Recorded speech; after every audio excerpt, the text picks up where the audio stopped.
Frustrated, tired, lost. That's temporary.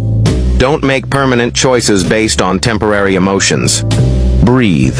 Sleep on it. Heal first, then decide. Your future deserves a clear mind, not a reactive one. Take a moment to reflect in nature. Allow the stillness around you to seep into your thoughts. Each step forward can come after understanding the present fully. Embrace the journey, not just the destination.